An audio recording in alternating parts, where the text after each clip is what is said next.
Hello YouTube, today I'm going to be giving you 5 reasons why bro splits are garbage. I have thought that through the years, the YouTube fitness community pretty much agreed that there were better templates out there than just splitting the body parts like this. And yet, very recently, we have witnessed a sort of revival of that type of training style.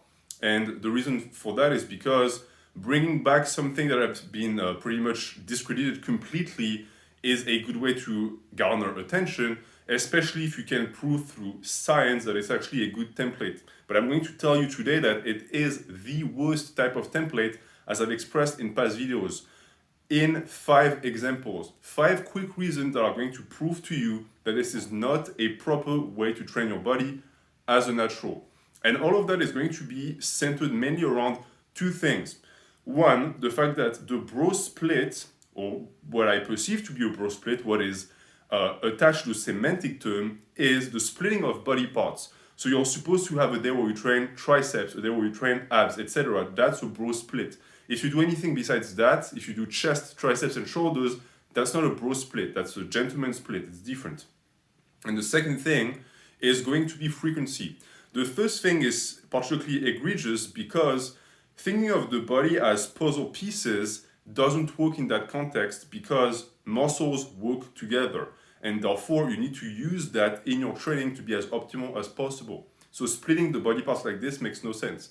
And the second reason, the frequency thing, because frequency has been under attack, again, by people who try to reinvent the wheel, even though frequency is just as important as volume and intensity, because they're part of the holy trinity of programming, and if you remove one, you damage the other two. So you cannot do just one, not the other. You cannot pick volume and intensity and just completely ignore frequency.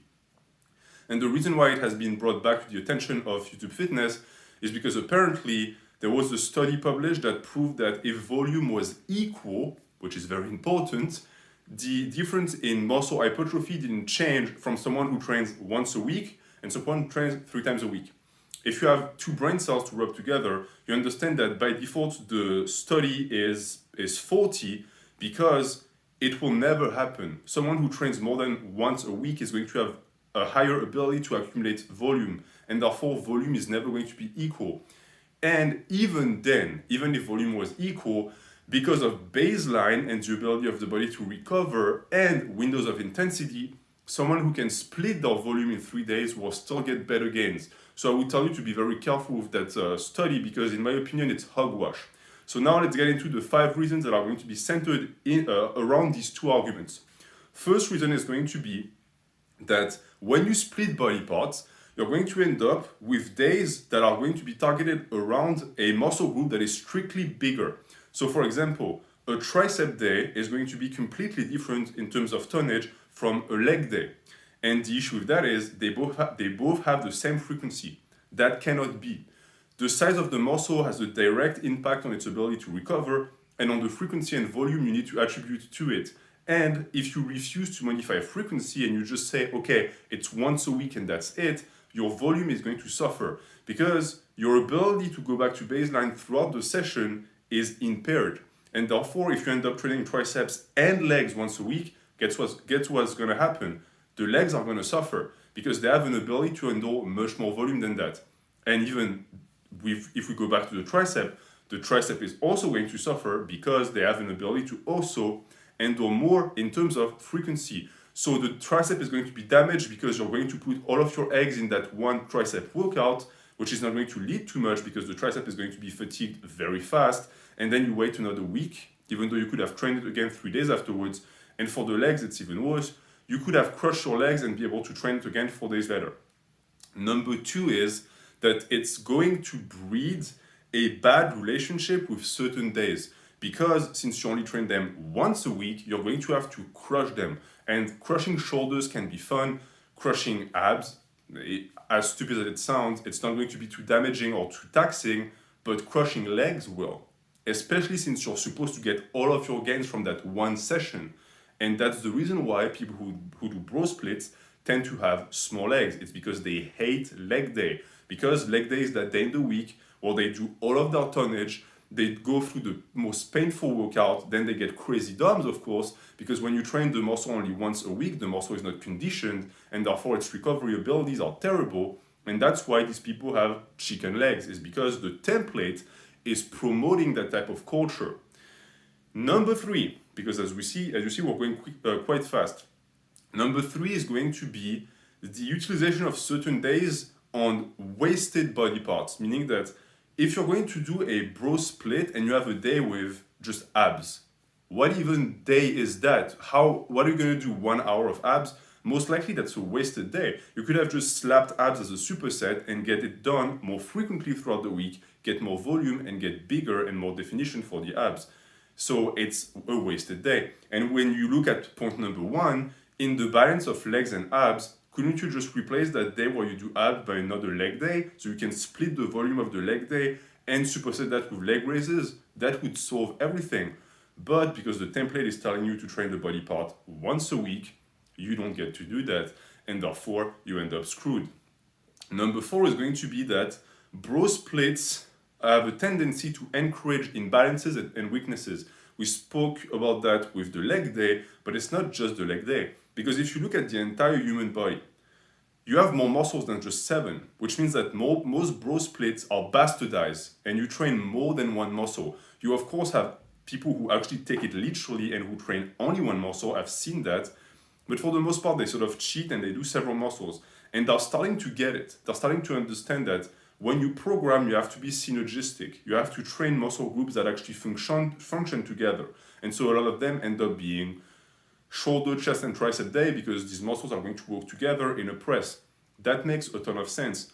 But if you restrict the frequency of these muscle groups to only once a week through the bro split, even if you train them together, that's still not enough. And you will see that you're going to have lagging muscle groups.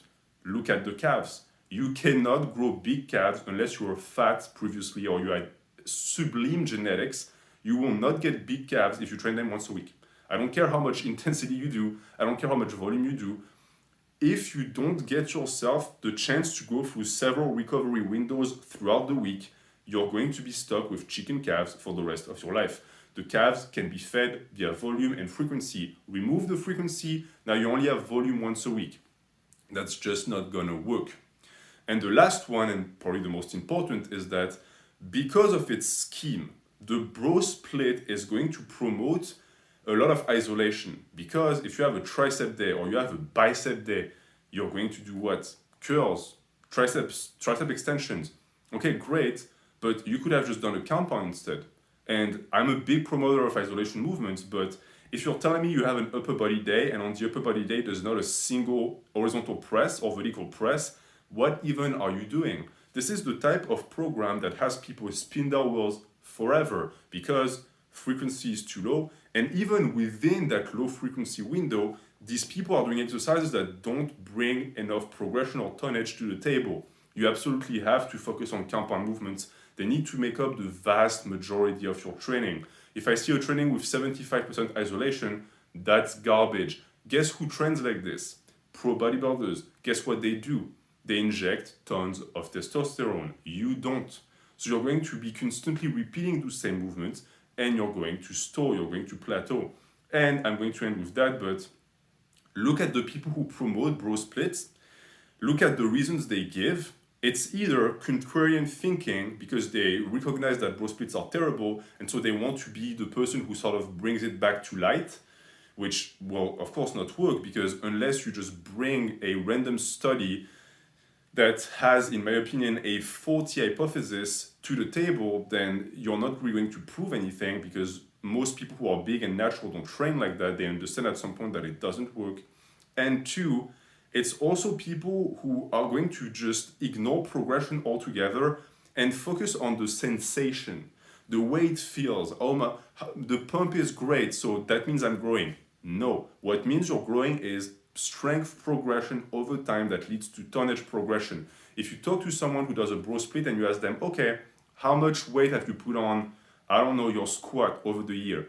And they give you the clueless face, yeah, it's because they're not paying attention to progression. They're just going by feel. These people, when they stay natural, stay small forever. And the people who don't are not natural. So I'm going to leave you with that. Stay away from bro splits. I highly recommend push-pull legs, upper lower, full body, and gentleman splits. These are your 4 main drivers of hypertrophy, and stick to them and you'll be just fine. Thank you for watching. Have a good day.